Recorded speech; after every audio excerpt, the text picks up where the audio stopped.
कि जो और एक बड़ी खबर आ रही है, सीधे उसका रुख करेंगे। लखनऊ से ये अगली बड़ी खबर है। अपमानजनक टिप्पणी मामले में सीएम योगी सख्त नजर आ रहे हैं। सीएम योगी आदित्यनाथ ने कहा है कि जाति, मत, संप्रदाय और मजहब पर टिप्पणी स्वीकार नहीं किया जाएगा। देवी देवता, महापुरुष, साधु संतों पर टिप्पणी करना गलत बात है। विरोध के नाम पर अराजकता भी बर्दाश्त नहीं की जाएगी। ये मुख्यमंत्री की तरफ से हिदायत दी गई है। सभी मत मजहब के लोग एक दूसरे का सम्मान करें। कोई किसी के मजहब को लेकर, धर्म को लेकर टिप्पणी ना करे, ये बर्दाश्त नहीं किया जाएगा। ये एक बार फिर से उत्तर प्रदेश के मुखिया के द्वारा चिताया गया है।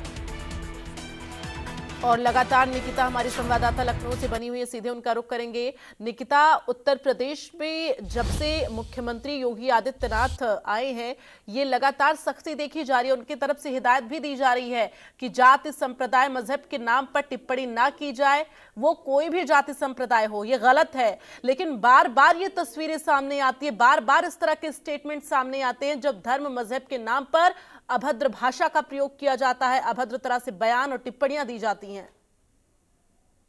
निश्चित तौर पर उत्तर प्रदेश की मुखिया की अगर मैं बात करूं, मुख्यमंत्री योगी आदित्यनाथ की, तो उन्होंने ये कहा है कि किसी भी जाति, मत, मजहब की अगर बात की जाए, साथ ही संप्रदाय से जुड़े हुए जो इष्ट देवी देवता हैं, महापुरुष हैं, साथ ही साधु संत हैं, उनके अगेंस्ट कोई भी आपत्तिजनक टिप्पणी अस्वीकार है, स्वीकार नहीं की जाएगी। लेकिन विरोध के नाम पर अराजकता भी बर्दाश्त नहीं की जाएगी, जिसको लेकर के भीड़ भाड़ वाले जितने भी इलाके हैं वहां पर फुट पेट्रोलिंग की जाए। और साथ ही साथ उन्होंने ये भी निर्देश दिए हैं, महिला बेटी की सुरक्षा को लेकर भी जो सुविधा है वो सुनिश्चित हो। सभी जो डिपार्टमेंट्स हैं उनको मिलकर काम करने के लिए कहा है। और सभी चीजें त्योहारों के दृष्टिगत सोमवार को जिस तरीके से मुख्य सचिव, डीजीपी, अपर मुख्य सचिव गृह, साथ ही जितने भी और डिपार्टमेंट्स हैं, उनके जितने भी वरिष्ठ अधिकारी हैं, उनके साथ कानून व्यवस्था की समीक्षा करते हुए मुख्यमंत्री योगी आदित्यनाथ ने कहा है कि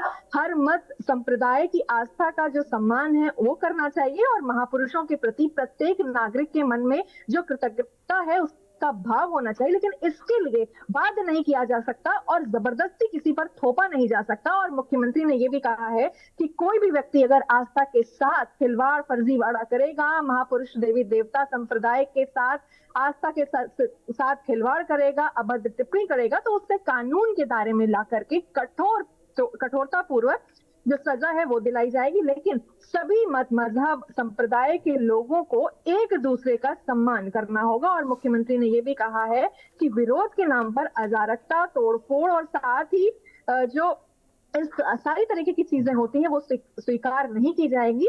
और ऐसा अगर कोई करता है तो उसका जो उसके अगेंस्ट कार्रवाई भी की जाएगी और उसको इसकी कीमत भी चुकानी पड़ेगी। तो जिस तरीके से बैठक हुई है, त्योहार आ रहे हैं, अगर मैं दशहरे की बात करूं, दिवाली की बात करूं, अब ये त्योहारों का सीजन है, नवरात्र चल रहे हैं, दुर्गा पूजा लगातार चल रही है, तो इन त्योहारों के मद्देनजर यहाँ पर मुख्यमंत्री ने एक फैसला लिया है जो ठीक भी है। और ऐसा फैसला लगातार मुख्यमंत्री लेते आ रहे हैं, लेकिन इस बार ये सुनिश्चित किया है कि अगर ये ऐसा कोई करता है तो फिलहाल उस पर कठोर से कठोर कार्रवाई की जाए।